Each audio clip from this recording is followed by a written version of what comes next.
Hello and welcome to episode 1 of the Uncultured Purls knitting podcast.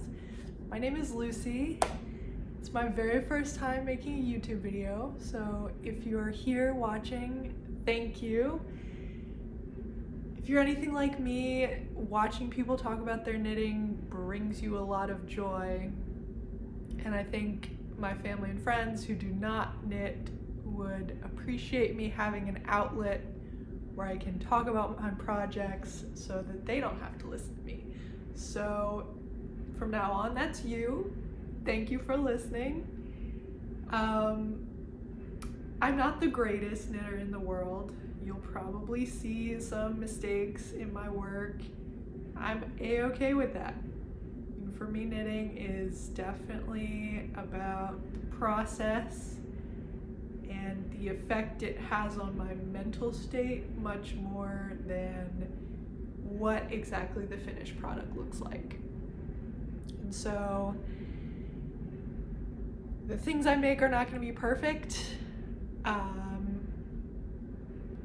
I also have not been knitting nearly as long as a lot of the people on YouTube. I started a little over a year and a half ago, maybe like a year and 8 months.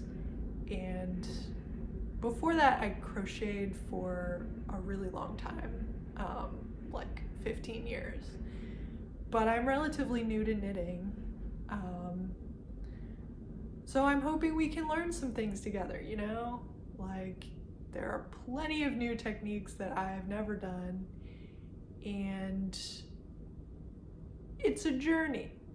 And part of that journey will be engaging with you guys, getting your advice, maybe giving you some advice, and just having a great time. Everyone loves to have a great time, right? So, what inspired me to start a podcast is the Stephen West Mystery Knit Along. This year, Twists and Turns started October 6th, I believe. And, you know, most people wrapped up a few weeks ago, but I finally finished mine.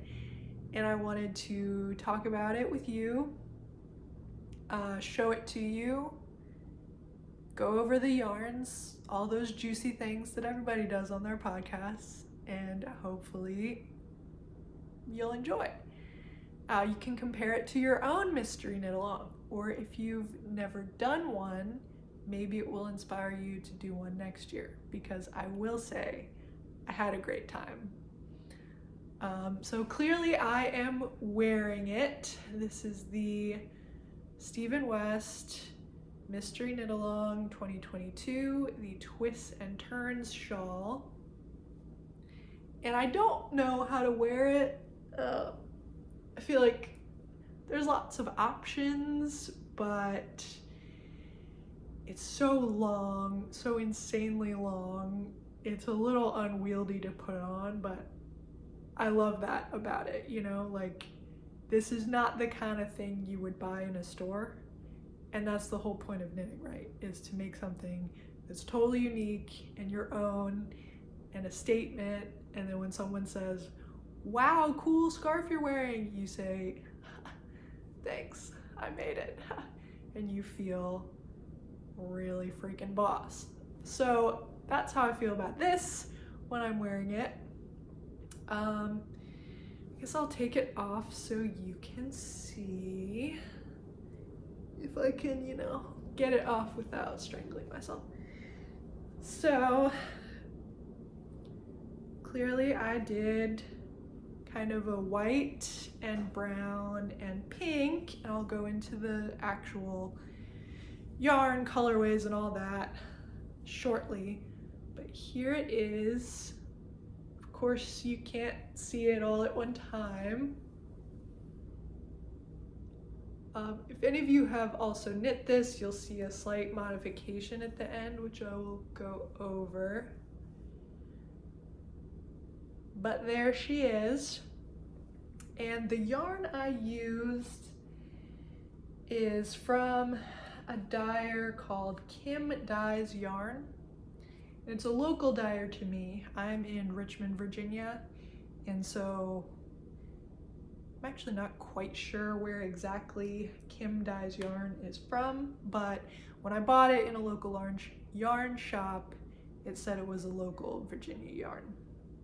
And so I used her sourdough sock base, which is 80% merino, 20% nylon, and it's 400 yards per 100 grams.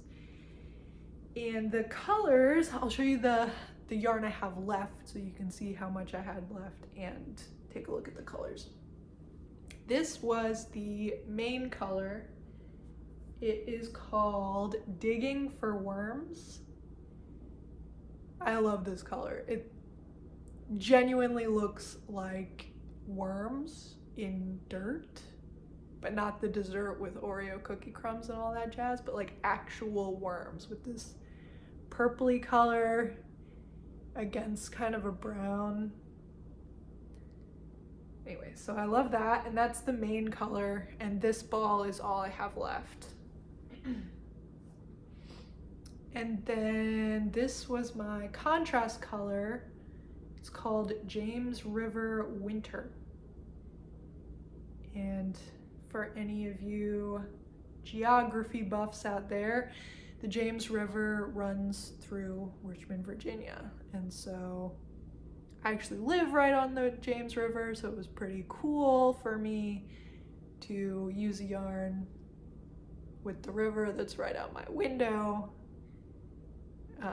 to forever be immortalized in my shawl. But this color I think is really cool. It's kind of like a very light beige with all these speckles of yellow and blue and pink, and what else is in there? Kind of brown colors.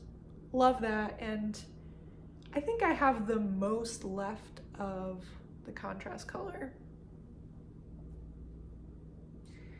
And then my accent color was this pink, and it's called Juicy. And the lady at the yarn shop said it was inspired by watermelon. And so you've got the pink flesh of the watermelon. Ugh, flesh is a weird word, isn't it? Ugh. The melon itself is that pink, and then there's all these splotches of black, which are supposed to be the watermelon seeds. So, and I definitely have the least left of the accent color. And so it comes together, I think, really well.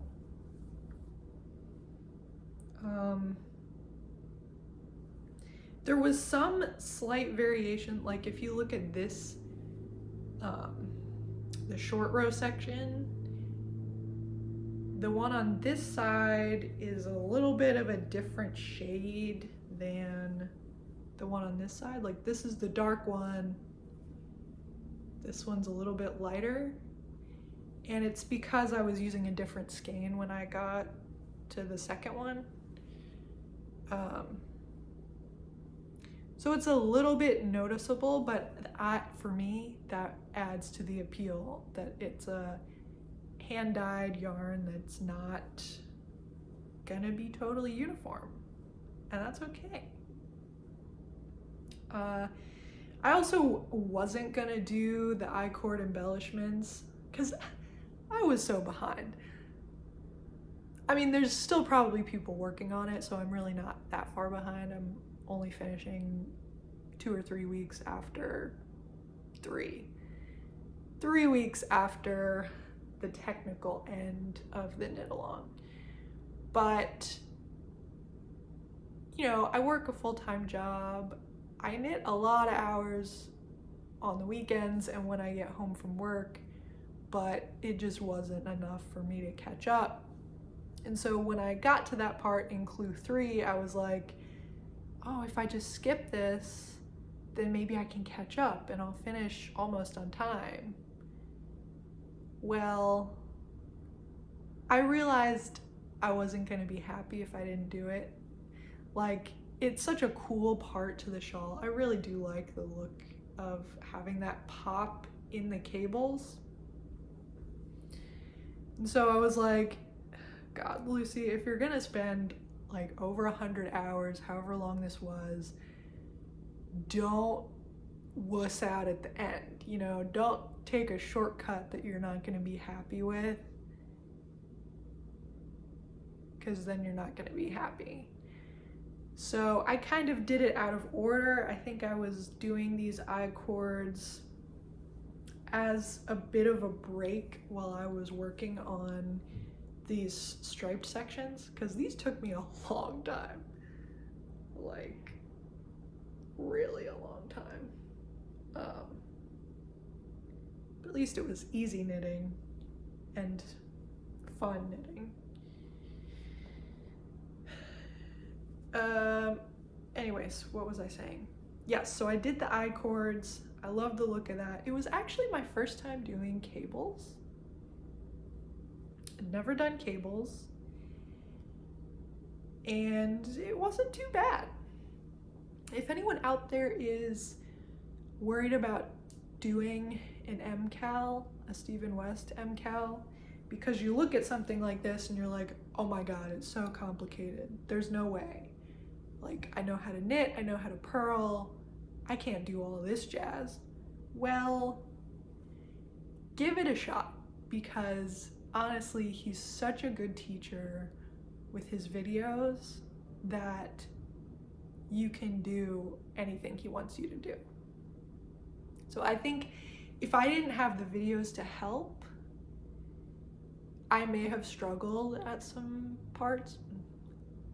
I'm being too hedgy. I would have struggled at some parts, because things like picking up stitches along the I-cord edge and stuff like that, or the S2KP, like, if any of you have knit it, those, I don't think I would have understood just written words for how to do some of those. But because you could watch the video as well, really made it doable, and I didn't have any issues. I don't think I had to rip back anything, because I just did what he told me to do in the videos, and it turned out great.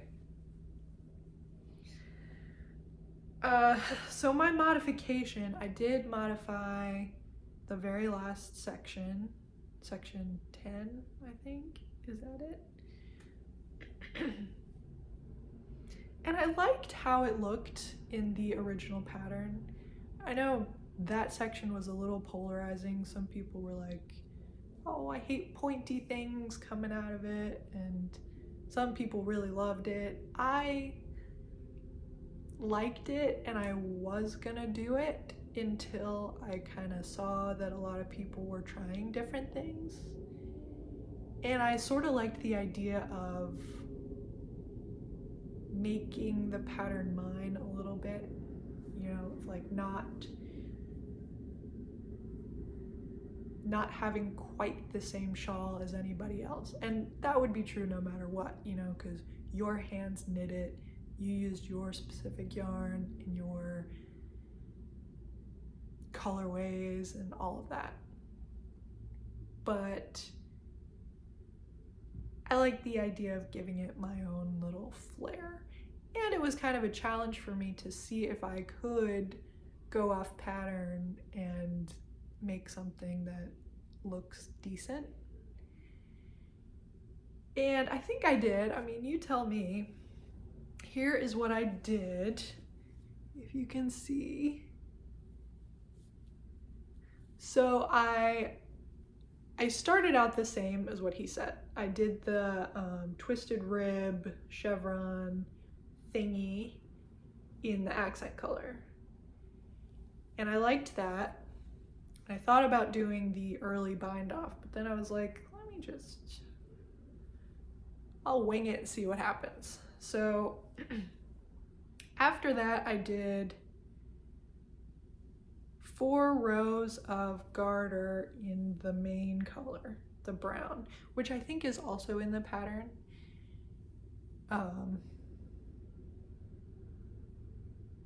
Like if you follow the pattern to make the extra chevrons and you just kind of do the first part of it.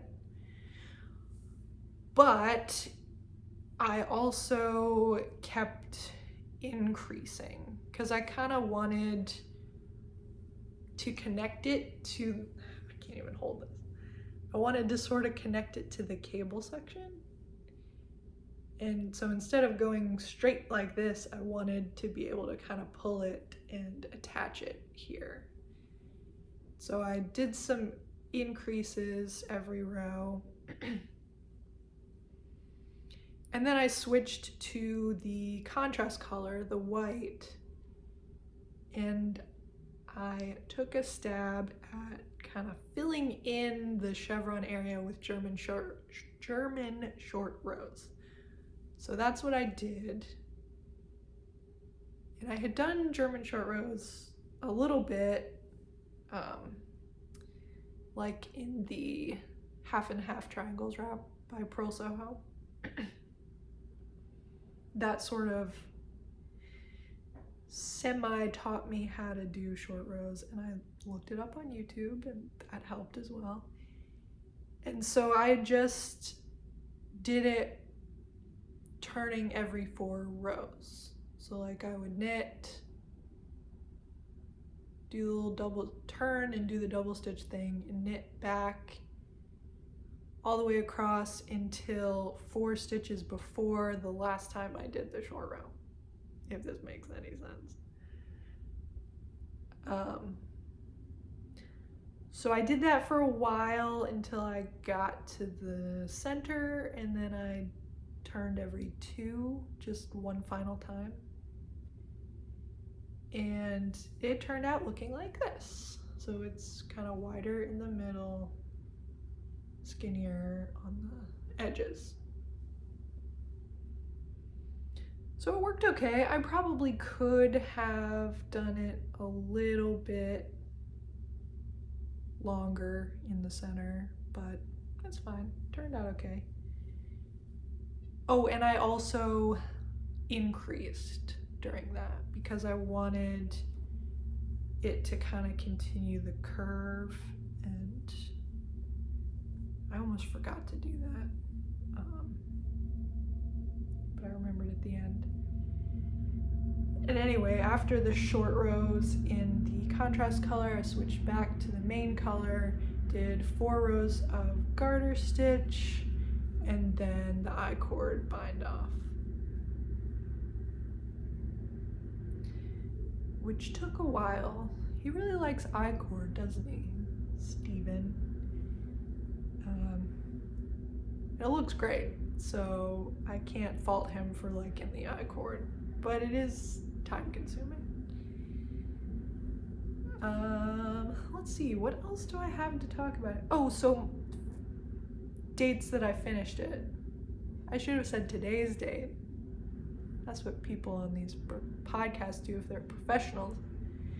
Clearly I'm not, but today is November 14th, 2022. I finished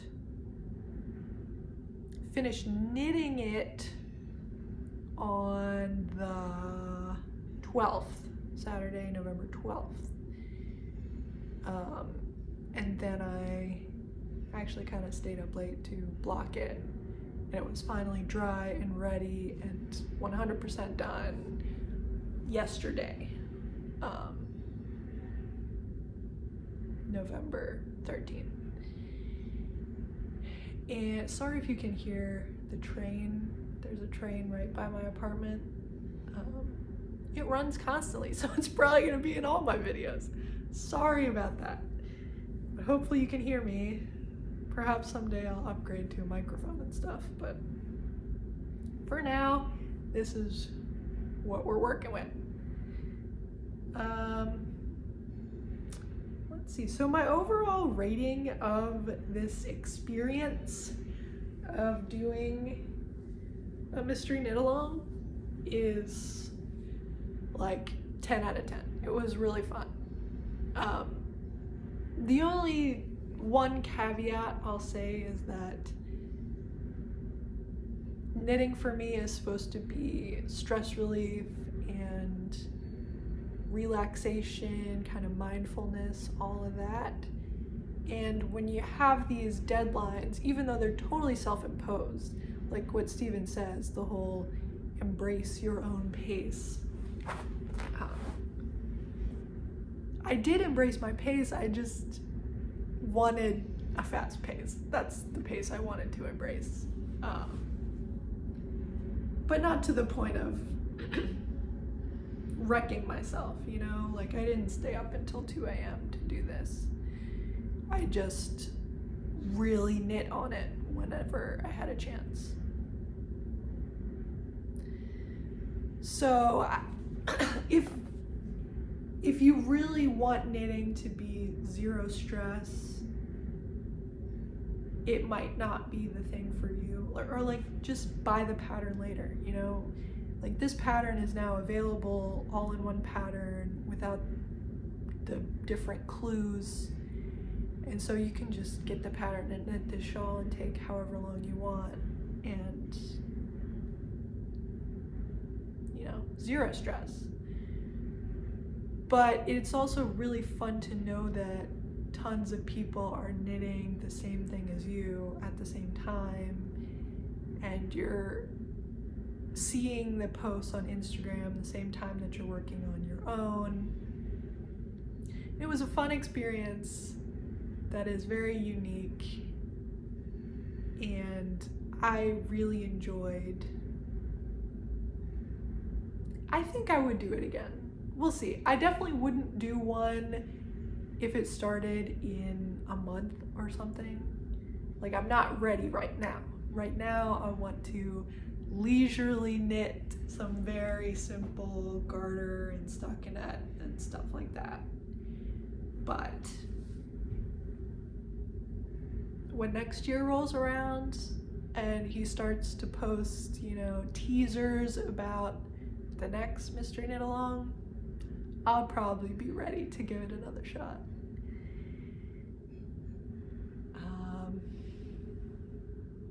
So I think that's it for this first episode.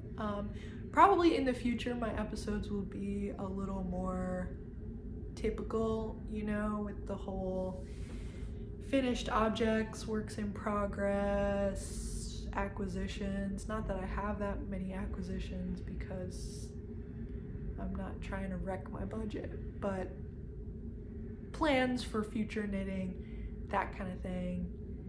That's probably what I'll do in the future, but I was just so excited about this shawl and the idea of making a video about it that I wanted to just start off with a video just about this. And so if you've stuck around, if you've watched me, thank you so much.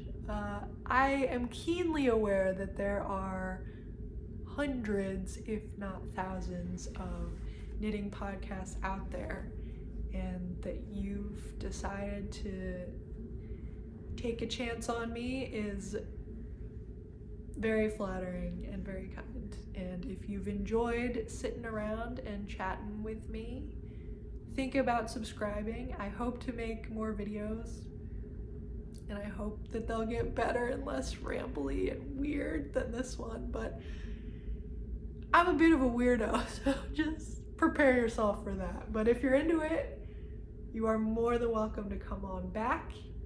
And again, it's nice meeting you. And keep on and knitting. Bye.